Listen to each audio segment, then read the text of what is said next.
Malvika, of course, you were right there when we heard the Prime Minister's message to the Indian diaspora. How was it received?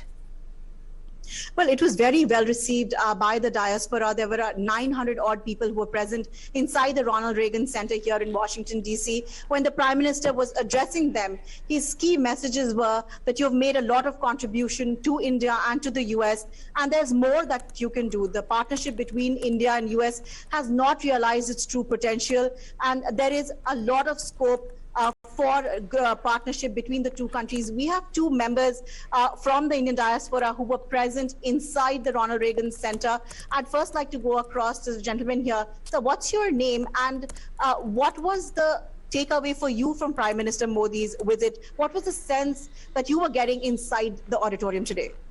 Thank you very much. My name is Geetesh Desai, and I was electrified like many others in the auditorium tonight.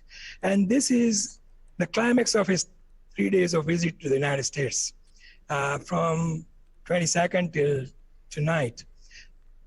If I want to sum it up, what he has to say, what he said, that he said in the joint session of the US Congress, that he said that hesitation of history is removed. That was one of his opening. That's right. The Prime Minister did say that the hesitation of history is behind us. There was another key announcement that he made related to the issue of H1B. He mentioned that this has been a long-standing demand of the diaspora that earlier people had to leave the country to get their H1B visa renewed. Shashank, you will be a prospective beneficiary once this visa scheme is rolled out. How did you feel when the Prime Minister made this announcement? Look, I think as you rightly said, I'm going through the process right now, and having the experience of gone through the process, I think it involves significant time, it involves significant costs, it involves travel outside India, outside the US. You need to figure out when do you get the appointment. Sometimes the appointment wait times are very large. Even when you spend that time and spend that cost, there are still horror stories that you hear all the time. People not getting appointments, people getting appointments 1 year down the line, people getting stuck in India because the decisions are pending or the decisions are not according to them. So I think it's a very welcome announcement, but I also want to note that it's a pilot project that's going to come up in December. So the devil is going to be in the details. So let's wait. But I'm sure that the announcement is something, at least a step has been taken in this direction. A long-standing demand of the Indian diaspora has been delivered upon by the two governments. The Prime Minister has carried the message to the US administration that this has been a long-standing demand of the Indian diaspora. I'd like to go back to you. Since when have you been living in the US? And over the years, how has the relationship between India and US changed? And do you think that there has been any change specifically since Prime Minister Modi came into power?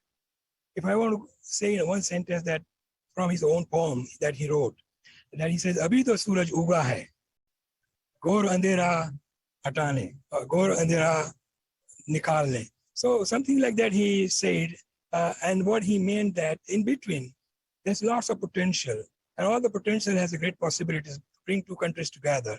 The Indian people in India, as well as the people of Indian origin in the US, they are exuberant of observing and witnessing and experiencing the changes that are coming in a big way. This is a successive governments from Clinton, Bajpayee to Bajpayee, Bush to Manmohan Singh to Trump, and Modi ji again. So this is successive administrations and the governments in India had built, and Modi ji is taking to the next level. And he said that the potentials and possibilities are immense. That is true. The potentials and possibilities are immense. You have two members of the Indian diaspora who are directly benefiting from the announcements that were made during the past 3 days over here.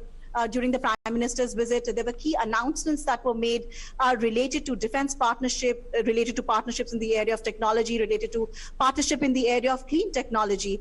The Prime Minister not only met with President Biden, who of course rolled out the red carpet for him. A state dinner was hosted in his honor.